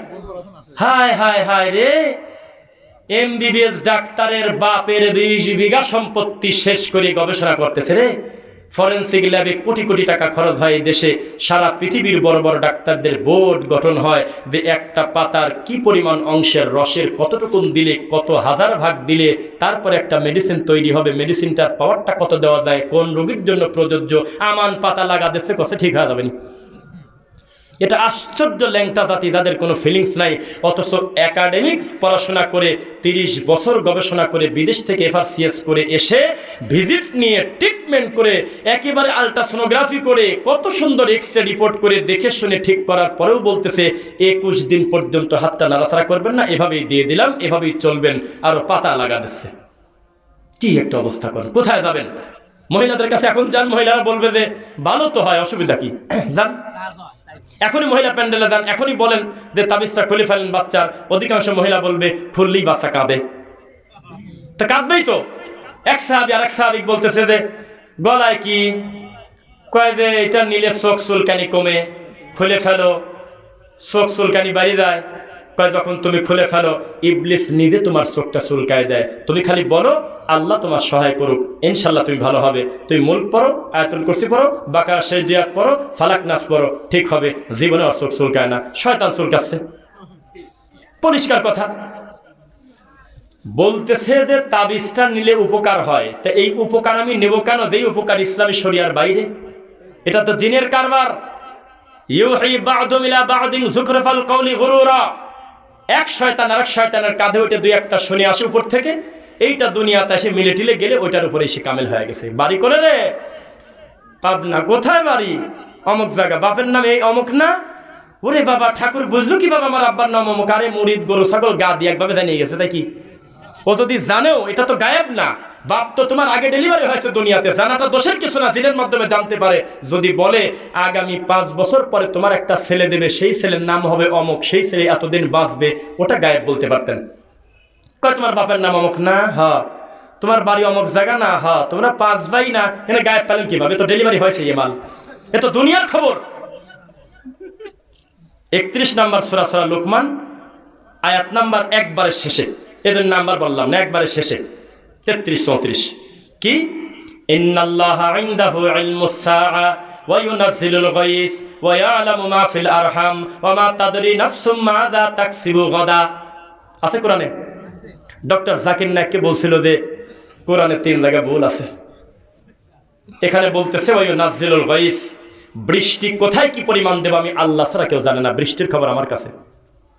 তো খ্রিস্টান খিলখিল করে হাসে আর জাকির নায়েককে বলে আপনার আল্লাহর এখানে কথা ভুল হয়েছে, ভেবে দেখা উচিত। কেন? কয় যে আবহাওয়া বার্তাবিদদের মাধ্যমে আমরা আগামী 10 দিন, গত 10 দিন আগে জানতে পারি আগামী 10 দিন পরে ঝড় হওয়া বয়ে যাবে এবং বৃষ্টি হবে, অধিকাংশ ক্ষেত্রে হয়ও কিন্তু তাই। তাহলে আল্লাহর এই কথাটা মিথ্যা। তো ডক্টর জাকির নায়েক হাসতেছে, আমি প্রথম কই দেখে হাসে কে? এইরকম একটা অভিযোগ দিল, আমরা তো এই হুজুরা পড়াইছে যে বৃষ্টির খবর আল্লাহর কাছে আছে, তিনি কখন কোন জায়গা দিবেন, তাই কিনা? হাসে, হাসতে হাসতে বলল যে ভাই আপনি খুব সুন্দর প্রশ্ন করেছেন, যে বৃষ্টির খবর আল্লাহ ছাড়া যদি কেউ না জানে, তো আবহাওয়া বার্তাবিদরা তো বেশিরভাগ খ্রিস্টান ও মুসলিম, ওরা গবেষণা করে বুঝলো কিভাবে যে আগামীকালকে আসরের পর থেকে ঝড় হওয়া বয়ে দিতে পারে, ঠান্ডা হতে পারে, হয়তো তাই। তখন উনি বললেন যেটা কি দেখে দেখে বলেন? কয় যে আসমানে, কয় তো জমিনিরা, একবারে দেওয়া জিনিস তো দেখে দেখেও বলতে পারে। যে জিনিস থেকে গবেষণা করতেছেন এটা আল্লাহর বাজেট করে দেওয়া জিনিস, অলরেডি পড়ে গেছে, ম্যাগের কারণে নড়তেছে না। এইটা বাজেট পাস হওয়ার আগে বলেন তো যে কোথায় কোন জমিনে কিভাবে দেবে, আর কথা কয় না। ওয়া ইয়ালামু মা ফিল আরহাম, মায়ের রেহেমে কি আছে এই ব্যাপারে আল্লাহ ছাড়া কারোর এলেম নাই। আলট্রাসোনোগ্রাফি করে আমরা 6 মাস আগে বাচ্চার নড়াচড়া পর্যন্ত বুঝি, কোরআনের একটা মিথ্যা। তাও জাকির নায়েক হাসে। হাসে কে? অথচ দুঃখ পাওয়ার কথা, আমরা মনে করছিলাম যে আমার হুজুররা তো তাই পড়াচ্ছে যে বাচ্চা ছেলে না মেয়ে আল্লাহ ছাড়া কেউ জানে না, তো আলট্রাসোনোগ্রাফি করে বোঝা যায় না ডেলিভারির আগে। তো জাকির নায়েক বললো যে আল্লাহকে এই তা কয়েছে নাকি, এখানে বাচ্চার তাকদির সম্পর্কে মহান আল্লাহ ছাড়া কেউ জানে না। সুবহানাল্লাহ। আর কথা বন্ধ হয়ে গেছে ওদের। তো প্যান্ট শার্ট পরা মানুষ দাওয়াত দিলে কাজ হয়। কাবার ইমাম পর্যন্ত বলে যে কি রে, কি ম্যাগনেট, আমি তো বক্তব্য দিলাম, সারা পৃথিবীর বড় বড় আলেম বক্তব্য দিল, লোকজন শুনছে কথা ঠিক, তবে কালেমা পড়ে নাই। আর এই প্যান্ট শার্ট পরা লোকটা যখন বক্তব্য দিচ্ছে, পিছন থেকে ঝগড়া লেগে গেছে, কয় আমি আগে কালেমা পড়বো, কয় আমি আগে কালেমা পড়বো। আর সেই লোকটা বানাইছে এই একদন্তের লোক, ইহুদির দালাল। কয় ও বলে কাফের, কে কয় প্যান্ট শার্ট পরে, তাই এটা বলে না, তাই পরে। নাউজুবিল্লাহি মিন যালিক। সাবধান। বাঘার যেই মাহফিল থেকে আমায় মার খেয়ে আসলাম, 4 জন রক্তাক্ত হয়েছে। আমরা পুলিশ প্রোটেকশনে আমরা নাটোর পর্যন্ত এসেছি যেই মাহফিল থেকে। যেই মাহফিল করার পর থেকে সারা পৃথিবীবাসী দেখেছে আমাদের প্রতি কি জুলুম করা হয়েছে। ওই মাহফিল আজকে বাড়িতে গিয়ে দেখবেন, ওই মাহফিলে আমি নিজের শাস্তি নিজে চেয়েছিলাম অন্তত 10 বার, যে আমি যদি কোনো অন্যায় কথা বলি, আমি যদি স্বীকার না করি এটা অন্যায়, আমাকে গাছের সাথে বাঁধবেন। গোটা এলাকার লোক সবাই আপনারা, আমার বাড়ি পাবনা, আমাকে মারলে কে ঠেকায়, তবে দলিল দিয়ে আসেন, লাঠি নিয়ে আসবেন না। তারপরেও আমি মার খেলাম। তো এই জমিনে এলেম নির্ভর চলে না, লাঠি নির্ভর চলে। একজন বলছিল যে ইন্নামাল মুমিনুনা আল্লাযীনা ইযা যুকিরাল্লাহু ওয়াজিলাত কি কুলুবুহুম, মুমিনের কাছে আল্লাহর কথা স্মরণ করলে কলব কাঁপে, আত্মা কাঁপে, অন্তর কাঁপে, আর আমাদের শরীর কাঁপে। লা ইলাহা ইল্লাল্লাহ লাফ দিয়ে ওঠে, উল্টে পড়ে দেয়, বক্তা চমি খায়, কান ধরে কামড় দেয়, মাইক নিয়ে দৌড় দেয়, বাসে ওঠে, কি যে জ্বালা। আল্লাহর কথা স্মরণ আসলে ভিতরে কাঁপবে, গুনাহের কথা স্মরণ হবে, আল্লাহর ভয় আসবে, জাহান্নামের আগুনের কথা ফিলিংস আসবে, পাথরের মতো বসে থাকবে।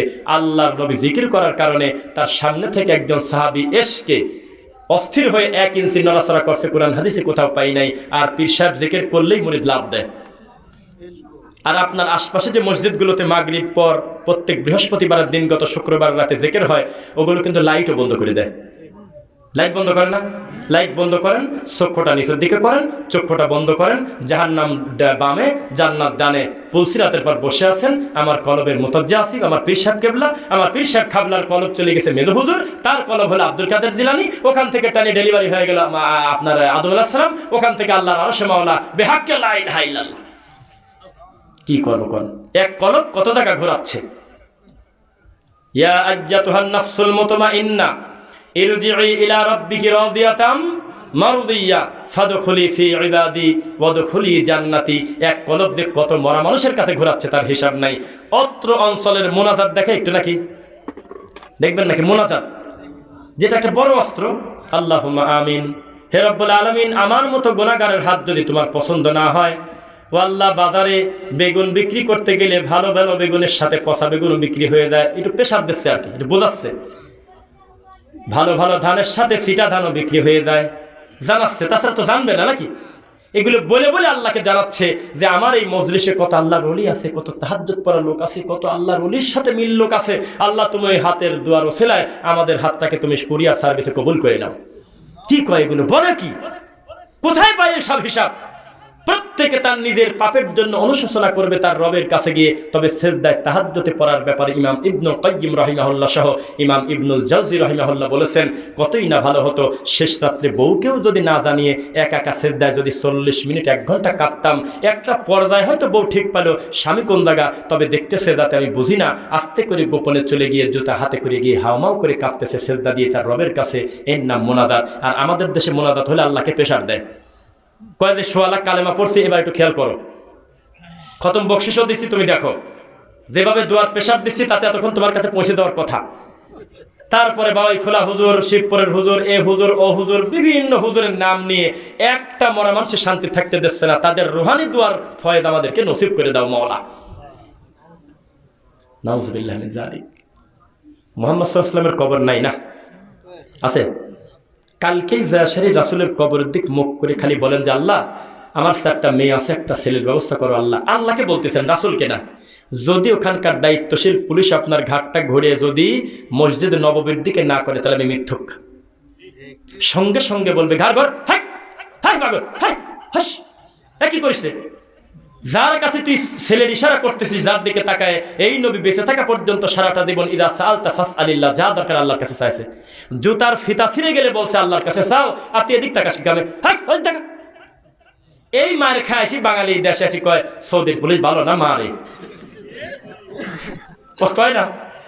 একটা বক্তব্য আছে, আল্লাহ ক্ষমা করে কি দেখান যায় না, আমরা মাফ করুক আল্লাহ। একটা সন্নি এই যে চট্টগ্রামে হারে গালি, সৌদির পুলিশের মা তুলি গালি দিচ্ছে, কয় ওহাবি ইহুদির দালাল ক্যা, কয় যে আমি তো দাঁড়া আমার নবীর প্রেমে আমি একটু মিলাদ পড়তেছি, এই দুশ্মনের রাসূল আমার হাতের বার বাড়ি দিয়েছে, কাঁদতেছে, হায় হায় হায়। অথচ জানে না ওখানে যে টয়লেট পরিষ্কার করে তার আল্লাহ সম্পর্কে আর নবী সম্পর্কে যে সুন্দর আকীদা আছে, আমাদের দেশের মুফতিরও তা নেই, ও জানেই না, ও কয়েকটি গালিছে, খুব গালাগালি করতেছে। নবী সাল্লাল্লাহু আলাইহি ওয়াসাল্লাম তার সবচেয়ে দামি সাহাবীর নাম মৃত্যুর পরে আবু বকর সিদ্দিক রাদিয়াল্লাহু আনহু, তাই না? তো আবু বকর, এটা বলি খেয়াল করে শুনতেছেন, কষ্ট হচ্ছে না তো? লিল্লাহি তাকবীর। অসুস্থ বক্তার এনার্জি দেখেন, শ্রোতারও এনার্জি, আবার তাকবীর দেই আমার আল্লাহর নামের, লিল্লাহি তাকবীর। নারায়ে তাকবীরের অর্থ ভালো হলেও এটা বলা না বলার চেষ্টা করবেন। নারুন মানে উঁচু, এটা ভিন্ন, খারাপ কিছু বলি নাই আমি, তাকবীর উঁচু হোক এটা খারাপ না, কিন্তু আমরা যে গতিতে বলি নারায়ে তাকবীর মানে জাহান্নামটাকে বড় করে দাও, কয় যে আল্লাহু আকবার। নার মানে আগুন, যে ব্যাপারটা আমরা শুদ্ধ করে বলতে পারবো না, আমরা অস্পষ্ট যাব কেন? লিল্লাহি তাকবীর মানে আল্লাহর নামের ধ্বনি উঁচু হোক, সুন্দর হলো না, আমরা নারায়ের টেনশনে যাব না, লিল্লাহি তাকবীর। এবার দেখেন আবু বকর সিদ্দিক উটের উপরে বসে আছে, তো মাঝে মধ্যে উটের নাকের পথে রশি ফিরে পড়ে দেয়, তো উনি কাউকে ইশারা করে না, যখন ধরতে আসে তখন চট করে উটের ওই বাম্পার উরু রান বোঝেন নাকি, হাঁটুর উপরে, ওটার উপরে গোতা মারে, তখন এই পাওটা কাট করে দেয়, তখন ওইটা কাট হওয়ার পর টান দিয়ে তুলি না আবার পড়া দেয়। দুইবার যখন হয়েছে সাহাবীরা সহ্য করতে পারে নাই, তখন এসে বলতেছে সুবহানাল্লাহ। আমাদের দেশে সুবহানাল্লাহ না, কিন্তু আবার আমাদের দেশে একটা লোকের বিপদের সময় সুবহানাল্লাহ বলে আপনার পিঠে চামড়া তুলে দিবি, অথচ সুবহানাল্লাহ বলার দোষের কিছু না, সুবহানাল্লাহ মানে হলো আশ্চর্য ব্যাপার। আশ্চর্য ব্যাপার, আপনি কি করতেছেন? আল্লাহ নবীর পরে দুনিয়ার সবচেয়ে দামি মানুষ এখন আপনি, আপনি খলিফা, প্রেসিডেন্ট, এই উটের রশিটাকে আমরা তুলে দিয়ে পারতাম না? আপনি ইশারা করলে এটাকে আমাদের অন্যায়? আবু বকর সিদ্দিক বললেন আমি জানি এক মুসলিম আর এক মুসলিমের উপকার করতেই পারে, ইকরামুল মুসলিমিন, উটের রশি তুলে দিলে কোনোদিন কোনো হারাম হয় না, তবে আমার একটু ভয় হয়, আমার বন্ধু মুহাম্মদ সাল্লাল্লাহু আলাইহি ওয়াসাল্লাম মরে যাওয়ার আগে আমাকে বলছে ইজা সাআলতা ফাসআলিল্লাহ, সাহায্য লাগলে আল্লাহর কাছেই চাও, এই ছোট জিনিস আমি তোমার কাছে চাবো কি কামে? বক্তা শুয়ে আছে, কোন জায়গাতে তেল মারতেছে তার হিসাব নাই, এই সওয়াল পাল হাফিজে মাঝে সওয়াল পাল পর্ব 3টা, কয় যে 6টা 2টা 2টা 10টা 10টা 6টা, বক্তা আসবে আর তোরা হাত পাও জ্বলবি। পায়ে হাত দেয় কিভাবে? দেয় কিভাবে পায়ে হাত? পায়ে হাত দিল কেন?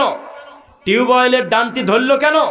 ওই হুজুর ধমক দিয়ে বলবে তুমি চলে যাও, আল্লাহ আমাকে সুস্থ রেখেছেন, আল্লাহর নিয়ামত আমার হাত, আমি হাত দিয়ে নিজের ওজন নিজে করি, আরেকজন করলে পাপ হবে তা বলি না, তুমি বাচ্চা ছেলে আমার পায়ে হাত দাও কেন? যা, হাই, মুখে দাড়ি নাই কিছু নাই, মেয়ে আর ওই বাচ্চা ছেলে বোঝা যায় আলাদা পার্থক্য আছে। এইটা আমাদের দেশের অবস্থা। রাগ করতেছেন মনে হয়?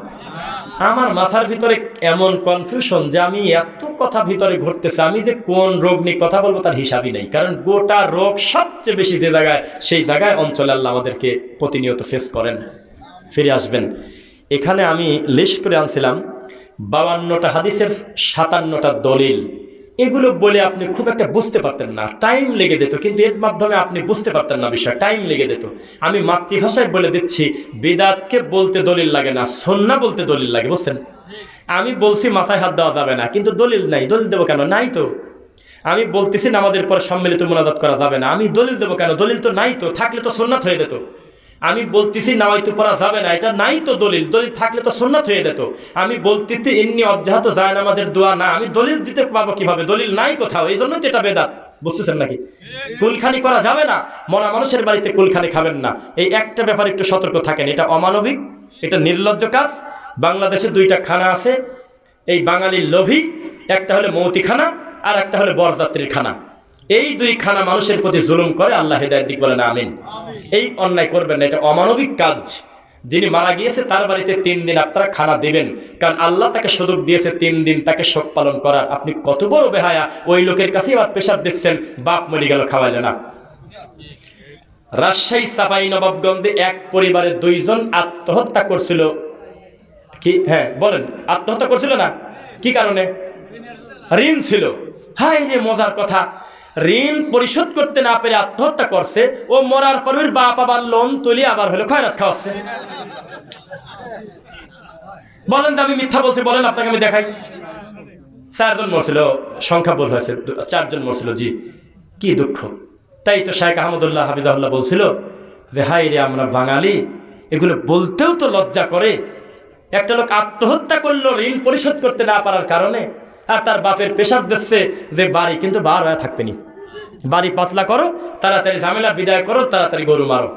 তখন সেই লোকটা আবার ঋণ তুলে জমি বিক্রি করে আবার মৌতিখানা খাওয়ায়।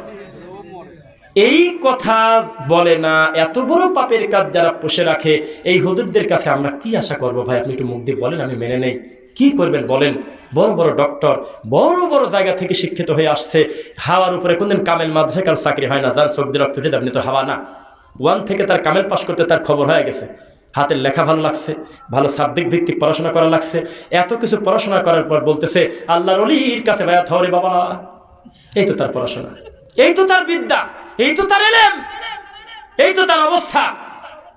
আলিয়া মাদ্রাসায় বললাম যে এই যে লেখা, 3 ইমামই বলতেছে জোরে আমিন বলতে, একজন বলতেছে আস্তে বলতে, তাহলে এই 3টার উপরে যদি কেউ আমল করে তাহলে তিনি কি পরিমাণ পাপী হবে? তখন তার মুখের দিক তাকানো যাচ্ছে না। যদিও কেউ যদি নাও পড়ে তার নামাজ হবে না, এই কথা কোনোদিন আমরা বলি নাই, এটা নেকির কম বেশ। তো হুজুর এটা কি ধরনের পাপ? জবাব দেওয়া বাদ দিয়ে তার মুখের দিকে তাকানো যায় নাই। তিনি ছিলেন ডবল এম এ পাশে, দায়িত্ব নিয়ে মাইকে কথা বললাম, কোনোদিন চ্যালেঞ্জ করলে তার মুখামুখি দাঁড়িয়ে দেবো। তিনি বললেন পণ্ডিতই বেশি ভালো না, তোমার থেকে হাদিসটা বেশি বুঝেছি ইমাম আবু হানিফা, তিনি যেহেতু মানা করছে চুপ করে বসে থাকো। আমরা বলতাম জি জি জি। মুসলমান, মুফতি মারুফ কাসেমি নামে একটা মুফতি গত কয়েকদিন আগে তাওহীদ মেনে নিয়েছে, দেখেছেন কি ভিডিও? এতে কেবল ফোন দিয়েছে। এখন তার সবচেয়ে বড় আবেগের নাম আমি, মানে আমার ব্যাপারে তার এত সুধারণা। আবার ফরিদপুর সালাফি কনফারেন্সে এই রাত্রে, এখন যাবো 2-2.5 কিলো, এখন এই রাত্রে, এখন যাবো আবার রওনা দিয়ে। তিনি আমাকে জড়ায় ধরে বলতেছে মাফ করছেন কিনা বলেন। 28শে নভেম্বর রোজ শুক্রবার পূর্বাঞ্চল সালাফি কনফারেন্স। হ্যাঁ, কিসের মাপ? বলে 7 দিন আগ পর্যন্ত আপনাকে কি ভাষায় গালি দিয়েছি তার হিসাব নেই। আহলে হাদিসদেরকে দেখ কি পরিমাণ নোংরা ভাষায় গালি দিয়েছি তার হিসাব নাই। পরে তদন্ত করে দেখি জর্দাকে হালাল করার জন্য উনি বাহাস পর্যন্ত করছে মাহবুব মাদানির সাথে। ওনার দৃষ্টিতে জর্দা হালাল, এটা করা লাগবে যেভাবে হোক। সেই মানুষকে আল্লাহ দিনের বুঝ দিয়েছে। আপনি নিরাশ হচ্ছেন কেন? কেন নিরাশ হচ্ছেন আপনি? সেই লোককে বললাম যে ভাই তাবিজের কথা আসলে আপনারা কি বলতো? চুপ করে বসে থাকো, তুমি এই হাদিসটা ভালো বোঝো না, আশরাফ আলী থানভী বেশি বোঝে। আমাদের যেহেতু বিবেকের দাঁত থাকা যাবে না, আক্কেলের তো দাঁত থাকা যাবে না, যেহেতু জি হুজুর না করলে তো আমাদের সব ধ্বংস হয়ে যাব। জি হুজুর থানভী ভালো বোঝে। কেন? কারণ কুত্তা তার কাছে মরিচ ছিল। কারণ তিনি তখন নামাজের এত খাতা কলম তাও লেখালেখি করতে, জন্য হাজার হাজার কিতাব এই জমিনে তার আছে। ঠিক কিনা বলো? কয় ঠিক। তো তিনি যেহেতু বলছে বেহেশতি দেওয়ারে তাবিজ লিখে গিয়েছে, তাহলে বোঝা গেল তাবিজ দেওয়া যায়। আমরা বলতাম জি হুজুর। তারপরেও আমরা মুক্তি, তারপরেও আমরা শাইখুল হাদিস, তারপরেও আমরা আল্লামা। এই তো আমাদের দেশের পড়াশোনা। আল্লাহ তুমি আমাদের অতীতের ভুল ক্ষমা করো। আল্লাহ এই মাহফিলকে উদ্দেশ্য করে দিনের কথা শোনার জন্য যারা আমরা দূর দূরান্ত থেকে এসেছি, আমাদের আশা দেওয়ার সফরটাকে তুমি দিনের জন্য কবুল করো। আমাদের ভালোবাসা কার জন্য? আল্লাহর জন্য। এই পাবনা আসলে আমার যত শোনা লাগে যে আপনার বাড়ি কোন জায়গা, অন্য জায়গা গেলে এত শোনা লাগে না। কারণ সব চাইতে কম বিচরণ আমার নিজের জেলা। যাদের কাছে ফোন আছে ওদের কথা বলি নাই। আমি আজকে খুতবা দিছি হলো কুলুনিয়া পশ্চিম পাড়া। কি পরিমাণ মানুষের উপস্থিত, ওরা খালি পিছনে তাকায় আর মনে করে কি এরা কোন গ্রুপের লোক। কারণ অচেনা দূর দূরান্ত থেকে ফোন করে আসছে, কয়দিন একটা ঘটনা ঘটে গেল। তো খুতবার শেষে খালি মুরব্বীরা বলতেছে বাবাদি বাড়ি কোন জায়গা? এখানে আপনার বাড়ি আমার বাড়ি কাছাকাছি তো। মানে উনি বুঝতে পারতেছে না, জানতে পারতেছে না। তা আমরা এই আশা করি না যে আল্লাহ ব্যক্তিকেন্দ্রিক কাজ করবে। আমরা আশা করি আল্লাহ তুমি যাকে দিয়ে কাজ করাও শুধু ভালোটা যাতে প্রচার করি। ওয়াকুলিল হাক্কু মির রাব্বিকুম, হক আসে মসজিদ থেকে। ঠিক কিনা বলেন? ঠিক কইছে কি জানে? আন্দাজি মেরে দিচ্ছেন। হক আসে আল্লাহর পক্ষ থেকে। নইলে 30 বছর কোরআন হাদিস পড়াশোনা করার পর তিনি জর্দা দিয়ে পান খাবে কেন? তিনি মানুষের গলায় তাবিজ দিবে কেন? তিনি মরা মানুষের কাছে পড়ে থাকবে কেন? তার মানে হক মাদ্রাসা থেকে আসে নাই, বুখারী থেকে আসে নাই, এসেছে আল্লাহর পক্ষ থেকে। ফামান শাআ ফালইউমিন ওয়া মান শাআ ফালইয়াকফুর। আমাদের স্বাধীনতা আছে, চাইলে আমরা ঈমান আনতে পারি, চাইলে কুফর করতে পারি। শাস্তিরও চূড়ান্ত ব্যবস্থা আছে, জান্নাতের শান্তির ব্যবস্থা আছে, তাই না? অত্র এলাকার একটা কথা বলি, মনে পড়ে গেল। আমাদের একটা সূত্র বলি, প্রত্যেক জিনিসের কিছু বেসিক আছে কিনা? প্রত্যেক পীরের একটা অফিসিয়াল আকীদা হলো আমরা আল্লাহর জান্নাত জাহান্নাম দিয়ে কি করবো? আমরা আল্লাহর প্রেমে ডুবে যাব, আল্লাহর রাজি খুশি চাই, আল্লাহ আমাদেরকে ভালোবাসি, জান্নাতে দিলেও যাবো, জাহান্নামে দিলেও চলে যাবো। আমি এবার বলছিলাম আমিন, বলছে জাহান্নামে দিলেও যাবো আল্লাহ যদি আমাকে ভালোবেসে দেয়। কথাটা সুন্দর শোনা গেল, সবাই খুশি হয় যে আসলেই তো তাই, জান্নাতের চাইতে জান্নাতের মালিকের খুশিটা আগে জরুরি, সবাই ঠিক কয় না? অথচ ওরা বুঝতে পারে নাই যার উপরে কোরআন নাজিল হয়েছে তিনিও হাত তুলে মোনাজাত করার সময় জান্নাতুল ফিরদাউসই চাইছে, বড়টাই চাইছে। আমাদেরকেও শেখায়ছে যে তোমরা জান্নাত চাও, ইন্নাল্লাযীনা আমানু ওয়া আমিলুস সালিহাত কানাত লাহুম জান্নাতুল ফিরদাউসি নুজুলা। কোথাও বলা নাই যে তুমি শুধু সন্তুষ্ট করে দাও, বাকিটা পরে দেখা যাবে না। আল্লাহ জান্নাতে আমাদের নিয়ামত রাখছে, এই নিয়ামত যেন আমাদের সুযোগ করে দেন, আমিন। সেই সাথে আপনাদের জন্য আমরা দোয়া করি। আমাদের এই দাওয়াতি সফরে এসেছেন আপনারা, এটা কোনো ব্যক্তিকেন্দ্রিক প্রোগ্রাম না। সালাতুর রাসূল বইয়ের ব্যাপারে বলার আগে আমি একটা কথা বলি আপনাদেরকে, সবাই একটু খেয়াল করেন তো। দুই একজন বলেন না কেন আপনি মিথ্যা বলছেন, তাই তো দেশবাসী বোঝে যে আমি ভুল বলছি, পরবর্তীতে বলেন কেন? সাইদি সাহেব নামাজের ওয়াজ করছিল সম্ভবত দারুল আমান ট্রাস্টে, মনে হয় পিছনে লেখা ছিল অস্পষ্ট, নামাজ উম্মতেরা নামাজ, এভাবে বলছিল, মনে আছে নাকি? এই নামাজ আমাদের অনেকেরই হয় না, টেনে টেনে বলছিল। নামাজ যদি শুদ্ধ করতে চান নাসিরউদ্দিন আলবানীর সালাতুর রাসূল বইটা পড়বেন। কোনো দিনও তার ভালোবাসার লোকজন জীবনে খুলেও দেখল না, কোনোদিন বললেও না যে তোমরাও একটু দেখো তো কি জ্বালায় পড়ছি, কোন শাস্তিতে পড়লাম। এ জাতি কবে সত্য দিন মেনে নেবে? শবে বরাতের বিরুদ্ধে আহলে হাদিসদের থেকে তার করা বক্তব্য আছে, তা মানে না, ওইভাবেই দিন যাচ্ছে, খালি বিহাক্কে লা ইলাহা ইল্লাল্লাহ, মিনিটে মিনিটে এইভাবে চলতেছে। আল্লাহ হেদায়েত দিক। হাদল কোন জায়গায়? আশপাশেই না? কি জনপ্রিয় একটা ঘটনা যে মুরিদ যাচ্ছে হলো ওই হাদলের বিল দিয়ে, হঠাৎ করে তাকে বাঘ এসে ধরছে, পরে কি একটা অবস্থা, যাবে কিভাবে, বিভীষিকাময় অবস্থায় দেখলো হঠাৎ করে বাঘটা নাই। কি হলো? সকালবেলা ঘুমে বলতেছে যে কি হলো, কিছু তো বুঝলাম না। পরে পীর সাহেব কাবলা চলে আসে হলে পরবর্তী বছর মাহফিলে, কয় কিরে অমুক, কিদের নাম বলে, ফজা পাগল নাকি, কি হয়েছিল সেদিন রাত্রি? কয় আব্বা হুজুর আপনি বুঝলেন কিভাবে? কয় আমি অজু করতে বইছিলাম ফুরফুরায়, আমি অজু করার সময় অর্ধেক বদনা কেবল পানি ফোরছে, ওই বদনা দিয়ে আড়ি মারছি, তুই দেখ তো অমুক গাছের সাথে বদনা এখনো লাগিয়ে আছে। পরে বলে খুঁজি সেই বদনা পাওয়া গেছে, আর সামনে বসে আছে সব বড় বড় কামেল পাশ হুজুর, কেউ কিছু কয় না, কয় আল্লাহু আকবার। এই বুরাকের গল্প, এই রফরফের গল্প, আর একটু গেলে পুড়িয়ে যাবো, এই আর এত হাজার বছর কি যে নোংরা গল্প বলতো, একটা হুজুরের এই অনুভূতি আসলো না আমি লজ্জায় মরি সেকালের কথা, কেউ হাত তুলে বলে নাই এটা পরিত্যাগ করেন, ভুল হন। আমি এখনই বইয়ের নাম বলে শেষ করব। গাইবান্ধা সুন্দরগঞ্জ, কয় তারিখে তারিখ বের করো না, গত কয়েকদিন আগে সব রেকর্ড আছে। সুন্দরগঞ্জ গাইবান্ধা নাম শুনছেন? না কুড়িগ্রাম না রংপুর, একবারে শেষ সীমানা, তিস্তার সাথে, তিস্তা ব্যারেজের সাথে। সেখানে মাহফিলে গিয়ে আমাকে প্রধান অতিথি বসায় রেখে উনি এটা মওলানা, উনি বলতেছে যে আপনারা ভালো আছেন? কয় আছে। কয় যে আমি দুইটা কথা বলতে পারি হুজুর। তা আমি বলতে পারি যে থাক বলেন না, কিন্তু একটু আদর দেখালাম যে আচ্ছা বলেন, বলা তো যায় না, বাদ দেন। তা ঠিক আছে বলেন 5 মিনিট। উনি বলতেছে আল্লাহ মানুষ সৃষ্টি করবে, মহান আল্লাহ বললেন মিকাইল আয় রে, একটু মাটি নিয়ে আয় রে। কয় পারবো না। আজরাইল আয় রে, কেউ দায়িত্ব নেয় না। জিব্রাইলকে বললো তুমি যাও। জিব্রাইল জমিনে আসি জোরে করে একটা মাটিতে ধাবল দিয়েছে, 40 মণ মাটি নিয়ে চলে গেছে। আল্লাহর কসম, আমাদের শ্রোতারা সুবহানাল্লাহ বলছিল কি, যে এই কথা বলছে, আর আমি তখন কি করছিলাম, তুমি একটু মুখ দিয়ে বলো তারপর আমি বলি। তখন আমার ভূমিকা কি ছিল সাকিব? সঙ্গে সঙ্গে তার পিঠে হাত দিয়ে সালাম দিই, বললাম আসসালামু আলাইকুম। ভাইজান নাম কি? আমি হলো অমুক অতিথি, এমপি আর কি, রানিং কি বলে দাঁড়াবে বা এরকম চেয়ারম্যান। আমি বললাম যে আপনার এই কথাটা মক্কা মদিনা থেকে আসে না, এটা চায়না থেকে আসছে, এর কোনো ভ্যালিডিটি নেই, আপনি এখন ভুল স্বীকার করেন। আমার মুখের দিক তাকা, ও হজম করতে পারতেছে না যে কি মারবে না কি করবে। এখন আপনার ভুল স্বীকার করতে হবে, এই ধরনের কথা আমার নবী বলেন নেই।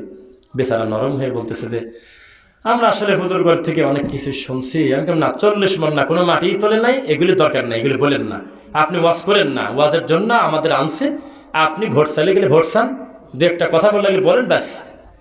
বেচারা হজম করতে না পেরে বলতেছে ওয়াখিরে দানা আলহামদুলিল্লাহ রাব্বিল আলামিন বির রহমাতিকা আরহামুর রাহিমিন বলে উনি চলে গেছে। আর কমিটির কাছে যে কার ধরে নিয়ে আইসা কোনটি কথাটা শেষ তো করতে দেয় মানুষই না। এই জাল হাদিসটা শেষ হতে হতে যদি একটা লোক পেশাব করতে যাদের বাড়ি চলে যায়, এই হাদিসটা যদি বিশ্বাস করে এই শাস্তি নেবে কিনা, উপস্থিত ক্ষমা চাইতে হবে ইনশাআল্লাহ। আল্লাহ আমাদের ক্ষমা করো। এই বইটা হলো সালাতুর রাসূল বই। যেই বইটার মাধ্যমে বইটার লেখকের মুখ না দেখার পরেও হাজার হাজার মানুষ তার সালাতের ভুল পদ্ধতি থেকে ফিরে এসে রাসূলের পদ্ধতিতে সালাত শিখেছে, সাথে আমি সহ। আল্লাহ তুমি এই লেখককে দিনের জন্য কবুল করো এবং এই বইটার খেদমত আপনি আজকেই নিয়ে যাবেন, যাদের কাছে নাই আছে তাও নেবেন। কেন এই বইটা এক পিস নিয়ে আপনি একটা পথহারা মানুষের দিয়ে দিলেন, সে যদি উপকৃত হয় ইনশাল্লাহ। এরপরে আরেকটা বই আছে যুবকদের কিছু সমস্যা, মোহাম্মদ বিন সালেহ আল উসাইমিন। আরেকটি আছে যুব সমাজের অধপতন কারণ ও প্রতিকার, এটা একটা সার্বজনীন বিষয়, আইনে রাসূল সাল্লাল্লাহু আলাইহি ওয়াসাল্লাম 2 অধ্যায়। তারপরে আরও যে বইগুলো আছে নিজ দায়িত্বে বইগুলো নেবেন ইনশাল্লাহ।